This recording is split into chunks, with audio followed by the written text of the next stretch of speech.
Hello दोस्तों, once again I welcome you to council friend, your council your friend. दोस्तों, JEE का result आ चुका है, मेन का भी और एडवांस्ड का भी। अब ऐसे में सवाल ये है कि हमें अपना रजिस्ट्रेशन कराना है जोसा में, यानी सेंट्रलाइज्ड एडमिशन प्रोसेस सिस्टम में। और ये जोसा में जो रजिस्ट्रेशन होगा आपका और आगे जो चॉइस फिलिंग होगी उस पर बहुत कुछ निर्भर करेगा। आपका करियर, आपकी ब्रांच जिसमें आप इंजीनियरिंग करेंगे, और भी बहुत कुछ, किस इंस्टीट्यूट में आप जाएंगे, वहां कैसे कैंपस प्लेसमेंट्स होंगे, वो कैसे जो कैंपस प्लेसमेंट होंगे आपको किस राह में लेके जाएंगे, हर चीज के लिए सबसे इंपॉर्टेंट बॉटलनेक अब आ चुका है और वो है जेई की सेंट्रलाइज्ड एडमिशन प्रोसेस सिस्टम, और उसको हम लोग बोलते हैं जोसा चॉइस एंड फॉर्म फिलिंग। तो बहुत सारी चीजें हैं समझने के लिए स्टूडेंट्स, तो हम इन चीज़ों के आज बारे में डिटेल में बात करेंगे और हम देखेंगे कौन सी चॉइस सही हो सकती है, कैसे आपको चॉइस फिलिंग करनी है। इस वीडियो को ध्यान से देखते रहिएगा क्योंकि मैं बहुत सारे इंपॉर्टेंट टिप्स मैं आपको इस वीडियो में देने वाला हूं। सो बने रहिए मेरे साथ। आप देख रहे हैं council friend, your council your friend. यदि आपने अभी तक मेरे वीडियो को लाइक या सब्सक्राइब नहीं किया है तो अब ये टाइम है कि आप उसे सब्सक्राइब कर लीजिए, क्योंकि अभी आने वाले समय में मैं आपको बहुत सारे अपडेट्स दूंगा जो कि आपको बहुत काम आने वाले हैं। तो यदि आपने नहीं सब्सक्राइब किया तो जरूर करिएगा, अच्छा लगे तो वीडियो को लाइक भी जरूर करिएगा। तो चलिए दोस्तों, पहले शुरू करते हैं बात। सेंट्रलाइज्ड एडमिशन प्रोसेस सिस्टम है क्या, जिसको हम लोग कैप सिस्टम बोलते हैं, ये है क्या? कैप यानी सेंट्रलाइज्ड एडमिशन प्रोसेस सिस्टम, जैसा कि मैंने अभी आपको बताया, ये सिस्टम जितने भी स्टूडेंट जिन्होंने जेई मेन का फॉर्म भरा, जितने स्टूडेंट जिन्होंने जेई मेन प्लस एडवांस का फॉर्म भरा, और जो स्टूडेंट सिलेक्ट हुए मेन के सिस्टम में और या जो सिलेक्ट हुए जेई एडवांस के सिस्टम में, उन दोनों की सेंट्रल काउंसलिंग यानी कॉमन काउंसलिंग अब होने वाली है। तो स्टूडेंट्स, अब आपके पास में दो स्कोर कार्ड्स हैं। एक स्कोर कार्ड है जेई मेन का और एक स्कोर कार्ड है आपके पास में जेई एडवांस्ड का, और दोनों स्कोर कार्ड्स के ऊपर अलग तरह के इंस्टीट्यूट्स आपको अलॉट होंगे। यदि आपको एनआईटीज चाहिए, यदि आपको ट्रिपल आईटीज चाहिए, ये देखिए ये इंस्टीट्यूट्स की लिस्ट है जो अभी आपके स्क्रीन पे आ रही है। ये लिस्ट सारी जो है वो जेई मेन के स्कोर कार्ड के ऊपर बेस्ड है, और ये इस तरफ जो लिस्ट आपको नजर आ रही है ये जेई एडवांस के स्कोर कार्ड पे बेस्ड होगी। तो यदि आप किसी अच्छे एनआईटी एडमिशन लेना चाहते हैं तो आप जेई मेन का स्कोर कार्ड यूज करेंगे, और यदि आप किसी आईआईटी में एडमिशन लेना चाहते हैं तो एडवांस्ड का स्कोर कार्ड यूज करेंगे। तो आप देख रहे हैं ये जो लिस्ट है इसमें है सबसे पहले एनआईटीज यानी नेशनल इंस्टीट्यूट्स ऑफ टेक्नोलॉजी, जो भारत में 31 हैं। फिर हमारे पास में है ट्रिपल आईटीज यानी Indian institutes of information technology. इसकी लिस्ट भी आपको जोसा की वेबसाइट में मिल जाएगी, जिसके बारे में भी मैं आपको डिटेल में बताने वाला हूं। इसके बाद है जीएफटीआईज यानी गवर्नमेंट फंडेड टेक्निकल इंस्टीट्यूट। इसके बाद आती है डीटीयू यानी दिल्ली टेक्निकल यूनिवर्सिटी, और है एनएसआईटी यानी Netaji Subhash institute of technology. 15% quota government engineering colleges का। इस सभी तरह के कॉलेजेस में जाने के लिए आपको जेई मेन का स्कोर कार्ड यूज करना होगा। और यदि आप आईआईटीज में चाहते हैं तो ये देखिए ये लिस्ट है आईआईटीज के स्कोर कार्ड की। यदि आप जेई एडवांस के थ्रू इनमें जाएंगे तो आपको ये सारे इंस्टीट्यूट्स आपको ऑफर होंगे। कौन से इंस्टीट्यूट देखिए लिस्ट में, सबसे पहले आते हैं आईआईटीज यानी इंडियन इंस्टीट्यूट्स ऑफ टेक्नोलॉजी। इसके अलावा आईआईएससी बैंगलोर यानी Indian institute of science Bangalore. इसके बाद है आईआईएससीआर यानी Indian institute of science education and research. फिर इसके बाद है आईआईएसटी यानी Indian institute of space science and technology. इसके बाद आता है आईआईपीई यानी Indian institute of petroleum engineering, और आरजीआईपीटी यानी Rajiv Gandhi institute of petroleum and technology. इन सारे इंस्टीट्यूट्स में आपको जाना है तो आपको केवल एडवांस का स्कोर कार्ड ही लगेगा। अब ये बात समझने वाली है स्टूडेंट्स कि दोनों स्कोर कार्ड आपस में इंटरचेंजेबल नहीं है। यदि मान लो मेरे को कोई अच्छा जेई एडवांस के स्कोर कार्ड के ऊपर कोई अच्छा आईआईटी ऑफर नहीं हो रहा है तो इसका मतलब ये नहीं है कि मैं उसी स्कोर कार्ड के ऊपर एनआईटी मिल जाएगा। मेरे को एनआईटी आपको चाहिए तो वो केवल जेई मेन की परसेंटाइल स्कोर के आधार पे ही मिलेगा, और यदि मेरे को एनआईटी नहीं मिल रहा, मैं उसी क्रम में किसी अच्छे आईआईटी में जाना चाहता हूं तो जेई मेन का स्कोर कार्ड काम नहीं आएगा, मेरे को केवल एडवांस का ही स्कोर कार्ड काम आएगा। अब ये जोसा है क्या? जोसा का फुल फॉर्म है joint seat allocation authority of India. ये भारत में एक ऐसी संस्था है जिसने सीट यानी जो आईआईटीज में, एनआईटीज में, अलग अलग जो संस्थाओं में सीट्स है, इन सारी सीट्स को उन्होंने एक सीधे क्रम में बैठा दिया। अब आपका स्कोर कार्ड लीजिए, आप इस सिस्टम में एंटर कीजिए और अपनी सीट चुनिए। आपको वो सीट मिल जाती है तो वेल एंड गुड, नहीं मिलती तो आप सेकेंड राउंड ऑफ काउंसलिंग का वेट कीजिए। ये सारा सिस्टम जोसा के अंतर्गत होगा। जोसा के थ्रू आपको पहले अपना रजिस्ट्रेशन कराना होगा। इसमें 2000 रुपये रजिस्ट्रेशन की फीस है। रजिस्ट्रेशन कराने के बाद आपसे कंफर्मेशन लिया जाता है कि आप जोसा की काउंसलिंग में एंटर होना चाहते हैं कि नहीं। आप कहते हैं यस, मैं इस काउंसलिंग में हिस्सा लेना चाहता हूं। फिर आप इस सिस्टम में आगे प्रोसीड करते हैं। तो जोसा में आप एंटर करने के लिए आप देखिए स्क्रीन पे वेबसाइट नजर आ रही है आपको, https इसके बाद 2/JOSAA इसके बाद .nic.in। आप मेक श्योर करें कि आप इस वेबसाइट में जैसा मैंने आपको बताया है वैसे ही URL टाइप करके ही इसमें जाएं। किसी भी और गूगल सर्च के थ्रू इसमें ना जाएं, क्योंकि हो सकता है वो जो लिंक है आपको किसी फेक वेबसाइट पे ले जाए। आपको लगे कि मैंने जोसा में रजिस्ट्रेशन करा लिया है, मगर वो कोई फेक या कोई ऐसा फ्रॉड सा इंजीनियरिंग कॉलेज हो जो आपके कैंडिडेचर में आपको फंसा देना चाहता हो और आप उसको पैसे देके अपने पैसे भी गंवा दें और हो सकता है कि अपना करियर भी गंवा दें। तो आप इसको URL बॉक्स में प्रॉपरली टाइप कीजिएगा और इसके बाद इस प्रोसीजर में आगे बढ़िएगा। देखिए जोसा में जब आप हम एंटर करते हैं तो ऐसा होम पेज जो देखिए स्क्रीन पर नजर आ रहा है आपको, ऐसा होम पेज आपको नजर आएगा, राइट। अब इसके अंदर आप आगे बढ़ते हैं तो देखिए यहाँ पे एक ब्राउन कलर का टैब दिया हुआ है जहां पे लिखा है registration and choice filling. Registration and choice filling, आप इस टैब को क्लिक करते हैं तब वो आपसे एक डिक्लेरेशन लेंगे कि आप जोसा की टर्म्स एंड कंडीशंस को अग्री करते हैं कि नहीं। देखिए आप यहाँ पे दो बटन दिए हुए हैं, एक ग्रीन कलर का, एक रेड कलर का। ग्रीन कलर के बटन पे लिखा हुआ है आई अग्री। आप यहाँ पे ग्रीन कलर के टैब पे क्लिक करते हैं इस चेक बॉक्स में, तब आप इस काउंसलिंग के प्रोसेस में आगे बढ़ पाते हैं। यहाँ पे मैंने जो स्टूडेंट की आईडी को हमने यूज़ किया था, इसलिए मैंने उसके वाइटल डिटेल्स को यहाँ पे हाइड कर दिया है। लेकिन यहाँ पे काम की बात आप देख पा रहे हैं कि ऑनलाइन जो रजिस्ट्रेशन फॉर्म फिलिंग है उसमें आपके जो डिटेल्स आपने भरे, आपने अपना रोल नंबर, आपने अपना जो वाइटल जो इनपुट्स हैं उसको डाला, उसके बाद स्क्रीन पर कुछ इस तरह से नज़र आएगा। और इसके बाद तो यहाँ पे आपके जो डिटेल आएंगे उसमें आपको बोलेगा वो सबमिट एंड रिव्यू। जब आपने पूरे डिटेल फिल कर दिए और इन डिटेल्स को आपने रिव्यू कर लिया कि हाँ ये डिटेल्स मेरे ही है, ये प्रॉपर है, तब आप सबमिट करते हैं और रिव्यू करके आप आगे बढ़ते हैं। वो आपसे कंफर्मेशन लेते हैं कि आर यू श्योर, आपका रजिस्ट्रेशन प्रोसेस हम आगे बढ़ें, इसको कंप्लीट करें। आप कहते हैं यस, तब फिर वो इस सिस्टम में आगे बढ़ता है। देखिए आपने यस किया, आपने इसको ओके किया। अब आप देखेंगे यहाँ पे अलग अलग कलर के चेक बॉक्सेस नजर आ रहे हैं जहां पे आपकी चॉइस फिलिंग स्टार्ट होगी। यहाँ पे साथ ही साथ स्टूडेंट्स आपको पिछले साल आप ही के रैंक और आप ही के सिस्टम पे किस बच्चे को क्या कॉलेज और क्या उसमें ब्रांच मिली थी, तो वो इसमें नजर आ रहा है। आप इससे आप देख सकते हैं कि आपको कौन सी ब्रांचेस मिलने के चांसेस हैं। इसमें एक बहुत वाइटल रोल प्ले होगा और वो होगा आपके कट ऑफ का, जिसको मैं भी आने वाले इस वीडियो में आपको अच्छे से एक्सप्लेन करूंगा। तो देखिए स्टूडेंट्स यहाँ पे नजर आ रहा है डिटेल में कि ये आप जो वाइटल इनपुट्स हैं और इसके मुताबिक अब आपको चॉइस फिलिंग स्टार्ट करनी है। तो यहाँ पे आपने अपने डिटेल्स देख लिए और आपने अपनी चॉइस फिलिंग शुरू की। आपको बताएगा कि ये कॉलेजेस में आपकी संभावना है जेई मेन के स्कोर कार्ड के थ्रू और ये कॉलेज में संभावना है आपकी जेई एडवांस के स्कोर कार्ड के थ्रू। अब इसमें स्टूडेंट्स के पास में सबसे वाइटल सवाल आता है कि सर कट ऑफ क्या होगा। कट ऑफ इस वर्ड को समझना बहुत जरूरी है कि कट ऑफ का मतलब नॉर्मल स्टूडेंट्स ये सोचते हैं कि यदि मेरे को इतने मार्क्स आ गए तो ये कॉलेज मेरे लिए डन है। ऐसा नहीं है, इसको आप समझिए।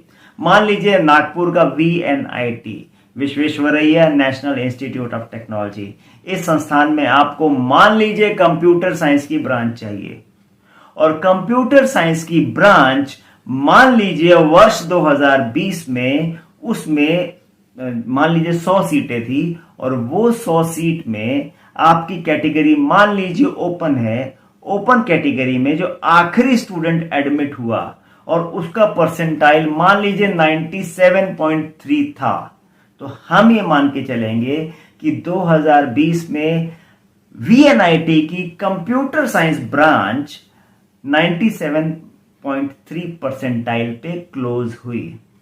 आपके इस साल 97.3 परसेंटाइल है, तो ये बात की गारंटी नहीं कि इस साल भी वो ब्रांच वहीं मिलेगी। आप इसके आसपास की चॉइस फिलिंग डाल सकते हैं, मगर ये कंफर्मेशन नहीं है। क्यों? क्योंकि मान लीजिए वीएनआईटी में टोटल 100 सीटें हैं। इन 100 सीटों के लिए मान लीजिए 10,000 बच्चे अप्लाई कर रहे हैं। ये 10,000 बच्चों में मेरिट लिस्ट से फैसला होगा, और ये मेरिट लिस्ट में आखिरी स्टूडेंट जो उस 10,000वीं सीट, जो उस 100वीं सीट के लिए एलिजिबल है उस कैटेगरी में, उसके जो मार्क्स होंगे वो उस साल का कट ऑफ कहलाएगा। अब मान लीजिए आपकी कैटेगरी सपोज एससी है, और एससी कैटेगरी में मान लीजिए 93 परसेंटाइल पे वो ब्रांच है। एससी कैटेगरी का जो कोटा है वो है 15%। 15% कोटा है, तो 15% कोटा में आखिरी स्टूडेंट जो 15% कोटा के अंदर, यदि 100 सीटें हैं तो 100 में से जो 15वीं सीट है, उस 15वीं सीट का जो आखिरी स्टूडेंट था वो यदि मान लीजिए 93 या कुछ परसेंटाइल लाया है, तो इस साल का कट ऑफ ये कहलाएगा। आने वाले साल में जो स्टूडेंट्स होंगे वो इसको बेंचमार्क नहीं मान सकते, बस इसको एक इशारा मान सकते हैं कि इस इशारे पे वो वाली ब्रांच क्लोज हुई है। तो this is called cut off. तो ये एक फ्लक्चुएटिंग फिगर है, ये कभी भी फिक्स फिगर नहीं है। इसका अर्थ ये नहीं होगा कि मैं मान लीजिए 98.4 परसेंटाइल ले आता हूं तो मेरी ये ब्रांच सर्टेनली डन है। वो डिपेंड करेगा कि उस साल उस ब्रांच के लिए कितने स्टूडेंट चॉइस फिलिंग कर रहे हैं और उनका मेरिट स्थान क्या है। राइट, चलिए आगे बढ़ते हैं। सो इसमें 3 ऑप्शंस आएंगे डियर स्टूडेंट्स। वो ऑप्शन होंगे फ्रीज, फ्लोट और स्लाइड। अभी फ्रीज, फ्लोट और स्लाइड क्या है इसको आप समझिएगा। फ्रीज मतलब ये कॉलेज में ये ब्रांच मेरे को जम गई है और मैं इसी ब्रांच में एडमिशन चाहता हूं, और मैं आगे की काउंसलिंग की जो प्रोसेस है उसमें हिस्सा नहीं लेना चाहता हूं, और मैं अपनी चॉइसेस को यहीं रोकता हूं, तो मैं कहूंगा कि I am freezing my options. इनको, इस सिस्टम को बहुत ध्यान से समझना बहुत जरूरी है स्टूडेंट। लास्ट ईयर एक बहुत केस सामने आया था, जब एक स्टूडेंट ने गलती से ये बोल दिया था कि मेरे को आगे की काउंसलिंग प्रोसेस में हिस्सा नहीं लेना है, और उसको वो ब्रांच भी अलॉट नहीं हुई थी, और वो स्टूडेंट अपनी सीट से वंचित रह गया था। ऐसे में कोर्ट ने इंटरफियर करके उसको उसकी सीट दिलाई थी। आपके साथ में इस तरह की अप्रिय घटना ना हो, इसलिए आप इस सिस्टम को बहुत ध्यान से समझ लीजिएगा। Freeze option means that you have been allotted a seat and you have accepted it. इतना सही है। साथ ही साथ now you do not want to participate in any further rounds of counseling. अब आप आगे कैप प्रोसेस में हिस्सा नहीं लेना चाहते, और the counseling process for this category of students will end up here. अब यहीं पे ये बात समाप्त हो जाती है। मेरे को सीट अच्छी लगी, मैंने लॉक कर दी। अब मैं आगे कुछ प्रोसेस नहीं जानना चाहता। अब मैं सिर्फ अपने डॉक्यूमेंट जमा कराऊंगा, इसके लिए जो वैलिड फीस है जमा कराऊंगा, और अपना एडमिशन मैं कंफर्म करूंगा। They only need to report to the allotted institute for confirming the admission. अब वो सिर्फ आने वाले समय में अपना इंस्टीट्यूट के लिए कंफर्म करेगा कि हाँ मेरे को ये सीट चाहिए ही चाहिए। लेकिन यदि आप फ्लोट करते हैं तो क्या होगा? फ्लोट करने का अर्थ ये होगा कि आपको सीट तो मिल गई है और आपने उसको एक्सेप्ट भी कर लिया है, मगर आप उसी कॉलेज के उसी में कोई और दूसरा प्रोग्राम देखना चाहते हैं। मान लीजिए आपको कंप्यूटर साइंस ब्रांच नहीं चाहिए, आपको मैकेनिकल चाहिए, आपको इलेक्ट्रिकल ब्रांच चाहिए, और आप उसी के लिए देख रहे हैं कि आगे मैं इलेक्ट्रिकल या कंप्यूटर साइंस ब्रांच के अलावा कोई अच्छे ऑप्शंस हैं कि नहीं, तो आप इसमें फ्लोट का बटन दबाते हैं। यानी आप अभी फ्लोट करना चाहते हैं, अभी आप तैरते रहना चाहते हैं, और आपको जो सीट मिली है, यदि आप फर्दर राउंड में जिसको कंफर्म नहीं करते हैं, तो जो सीट मिली हुई है आपकी वो सीट भी चली जाएगी स्टूडेंट्स। इसलिए इस ऑप्शन को बहुत ध्यान से चुनिएगा। In this case, once you are allotted a seat in the further rounds, you will lose the seat which was allotted previously. यदि आपने आगे के राउंड में जाने की इच्छा जताई, तो जो सीट आपको मिली हुई है वो जा सकती है, क्योंकि अब आप आगे जाना चाहते हैं, आप उस सीट पर रुकना नहीं चाहते। तीसरी बात, the choices considered for float will be the ones which are above the allotted program. मान लीजिए कंप्यूटर साइंस की ब्रांच आपको मिल गई है, मगर आप मैकेनिकल, यदि इससे ऊंचा है मैकेनिकल के लिए आप जाना चाहते हैं, तो आप उसके ऊपर के लिए ट्राई कर रहे हैं। यदि ऊपर का नहीं मिलता है तो नीचे की ब्रांच भी जा सकती है, इसलिए इस ऑप्शन को बहुत ध्यान से आप चुनिएगा। Choice consider for float will be the one which are above the allotted programme. ये जो अलॉटेड प्रोग्राम है उसके ऊपर की चॉइस होगी, और it's very important to fill choices intelligently. आपको बहुत ध्यान से चॉइसेस भरनी होगी, क्योंकि मैंने बताया, क्योंकि हो सकता है यदि आप इसको टाइमली नहीं भरते हैं और आपको लगता है कि मेरे जो रैंक है या मेरा जो परसेंटाइल है, इस परसेंटाइल में मेरे को और अच्छे ऑप्शंस मिल ही सकते हैं, कंफर्म है, तो ही आप इस ऑप्शन को यस कीजिएगा। नहीं तो आप ये जो सीट आपको मिली हुई है, इससे भी आपको हाथ धोना पड़ सकता है। और focus should be on the program you want. अब आप आगे करियर किस में बनाना चाहते हैं, इसको समझना जरूरी होगा। इसके बारे में अभी आपको मैं बहुत डिटेल में बताने वाला हूं। तीसरा ऑप्शन है स्लाइड ऑप्शन। स्लाइड यानी आपको जो इंस्टीट्यूट मिल गया है और आपको उसी इंस्टीट्यूट को कुछ दूसरी ब्रांच में कन्वर्ट करना चाहते हैं। ये भी कुछ फ्लोट जैसा ही है। It again means that you have been allotted a seat and you have accepted but seek a different course. आप दूसरी ब्रांच चाहते हैं इन द सेम इंस्टीट्यूट, उसी इंस्टीट्यूट में कोई दूसरी ब्रांच चाहते हैं, तब आप स्लाइड का ऑप्शन दबाते हैं, जो आपको पहले प्रोग्राम अलॉट किया जा चुका था। इसके साथ साथ so it's important equal to float option, but इसमें फैक्ट ये है कि इंस्टीट्यूट आपका सेम रहने वाला है और आपको जो चॉइस रहेगी वो केवल ब्रांचेस में रहेगी।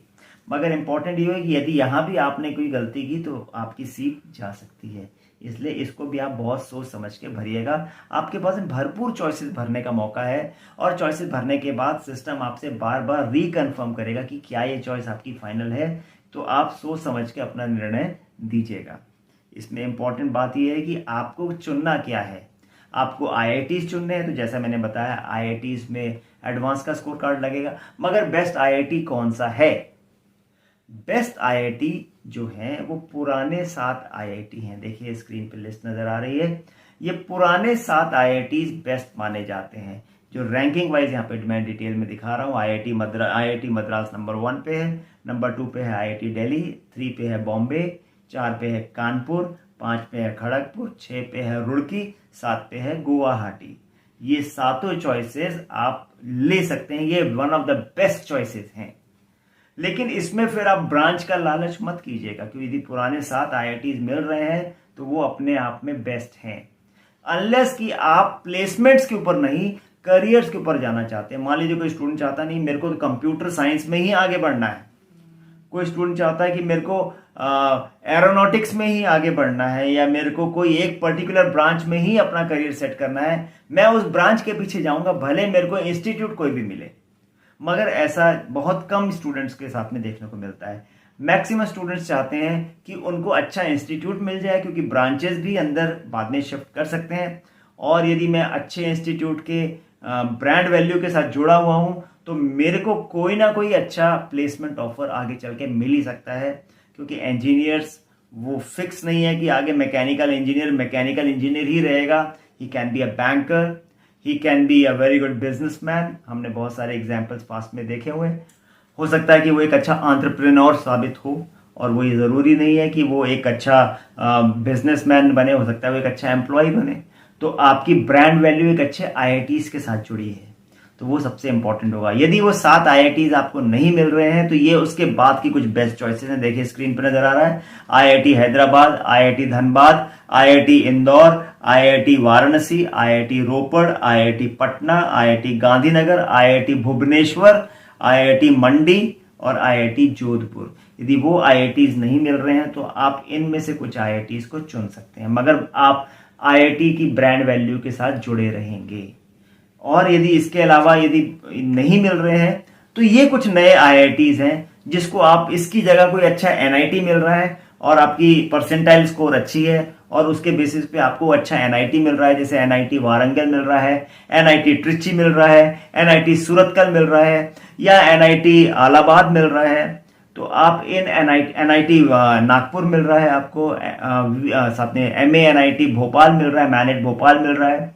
तो ऐसे में आप इस तरह के आईआईटीज को छोड़ के आप एनआईटीज की तरफ आगे बढ़ सकते हैं, क्योंकि फिर एनआईटीज की चॉइसेस इक्वली अच्छी होंगी और वहां भी उतने ही अच्छे प्लेसमेंट ऑफर्स आपको मिल सकते हैं। Brand IITs are always best, क्योंकि आपको आईआईटीज की ब्रांड वैल्यू पर जब जुड़ते हैं तो आपका रुतबा वैसे ही बहुत बढ़ जाता है। आईआईटीज की ब्रांड वैल्यू कॉन्वर्सेशन स्टॉपर मानी जाती है। बेटा आप कहां से इंजीनियरिंग कर रहे हो? अंकल मैं आईआईटी से इंजीनियरिंग कर रहा हूं। बात खत्म हो गई, फिर लोग सेकेंडरी पूछेंगे कौन सा एनआईटी, कौन सा आईआईटी। नहीं, मैं आईआईटी से जुड़ा हूं, दैट इज इट। तो आईआईटी से बात खत्म हो जाती है, इसलिए आईआईटी की ब्रांड वैल्यू हाईएस्ट रहती है। इसके साथ साथ में यदि आईआईटीज या अच्छा एनआईटीज नहीं मिल रहे हैं तो आप कोई अच्छा गवर्नमेंट, मैं फिर बोल रहा हूँ, गवर्नमेंट इंजीनियरिंग कॉलेज की तरफ ही प्रेफरेंस दीजिएगा। प्राइवेट या सो कॉल्ड नाम के जो इंजीनियरिंग कॉलेज अभी आज मार्केट में बहुत सारे फ्लोट हो रहे हैं, तो उनके ऊपर ध्यान मत दीजिएगा। आप यहाँ तक आ चुके हैं, आपने बहुत मेहनत की है, एक साल आप रिपीट कर लेते हैं, फिर से मेहनत कर लेते हैं, तो जो ऑप्शन आपको आज मिले वो तो कल भी मिले ही हुए हैं, तो उससे आप ऊपर ही जाएंगे, नीचे नहीं जाएंगे। तो आप रिपीट करके फिर से आप अटेम्प्ट करिए, वो ज्यादा फायदे में रहेगा आपके लिए। इसके साथ साथ में आप यदि कोई प्राइवेट कॉलेज लेना ही चाहते हैं तो प्राइवेट कॉलेज किस चीज पे बोस्ट करते हैं इस चीज को समझिएगा। वो बोस्ट करते हैं 100% कैंपस सिलेक्शन जैसी किसी ना किसी यूएसपी को। तो आप उनके प्लेसमेंट रिकॉर्ड्स के बहुत अच्छे से चेक कीजिएगा, क्या उनके यहाँ वाकई जो बड़ी बड़ी कंपनियों का वो नाम लेते हैं वो आती है, कि वो केवल प्लेसमेंट एजेंट्स उनके पास में आते हैं। इस चीज को आप समझिएगा।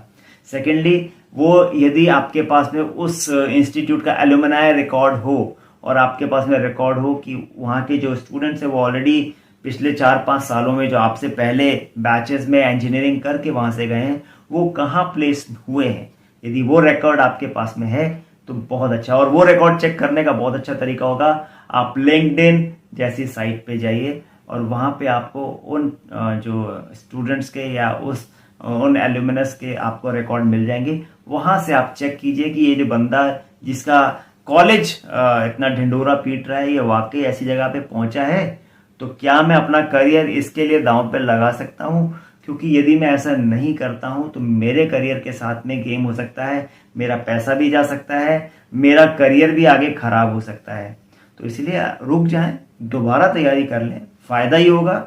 मैंने 11-12 ऑलरेडी पढ़ा हुआ है, तो अब मेरे को 11-12 ही पढ़ना है और मेरे को अब बोर्ड एग्जाम का प्रेशर नहीं है, तो मैं बहुत अच्छे से पढ़ाई कर सकता हूँ, तो नुकसान कुछ भी नहीं है। और फिर इंजीनियरिंग की करनी हो, प्राइवेट कॉलेज से करनी हो, तो इंडिया के बाहर भी बहुत सारे अच्छे ऑप्शंस हैं। उसका डिटेल यदि आपको चाहिए हो तो आप मेरे को व्हाट्सएप, मेरा नंबर भी आपको स्क्रीन पे दिखेगा, आप उस पर आप मेरे को व्हाट्सएप कर दीजिएगा। I will be sharing those details with you. मैं उसको पब्लिक नहीं करना चाहता। तो इन सब चीज़ों के साथ में आपको मैं फिर से बोलना चाहता हूँ कि बहुत ध्यान से अपनी चॉइसेस भरिएगा और बहुत ध्यान से चॉइस फिलिंग लिस्ट में कोई और गाइडेंस आपको चाहिए हो तो व्हाट्सएप नंबर पे आप मेरे को संपर्क कर सकते हैं। तो अपना फ्यूचर और अपना करियर दांव पे मत लगाइएगा। तो ये जो काउंसलिंग प्रोसेस जिसके बारे में मैंने डिटेल में बात की है, इसमें बहुत सारी चीज़ें अभी और पहलू आएंगे। First round of counselling, second round of counselling. अभी मेरे पास में बहुत सारे स्टूडेंट्स की डिटेल नहीं थी, इसलिए मैं बहुत सारे स्क्रीनशॉट्स आपके साथ में शेयर नहीं कर पाया, मगर मैं हो सकता है अभी आने वाले वीडियोस में, आप मेरे वीडियोस को ध्यान से देखते रहिएगा, आने वाले वीडियोस में आपको मैं वो डिटेल आपके साथ में शेयर करूंगा। इसके साथ ही साथ ये मेरा व्हाट्सएप नंबर देखिए स्क्रीन पर नजर आ रहा है। कोई आपको और इस बारे में डिटेल चाहिए हो, you can give me a WhatsApp और you can call me also. So with that, I end this video. I'm really thankful and grateful for the love you have given to my earlier videos. I hope आपको ये video भी पसंद आएगा, इसको भी आप फैलाएंगे और भी जरूरतमंद स्टूडेंट्स तक पहुंचाएंगे और अपने करियर को स्वर्णिम बनाएंगे। With all these best wishes, I end this video. Thank you for watching. Thank you very much.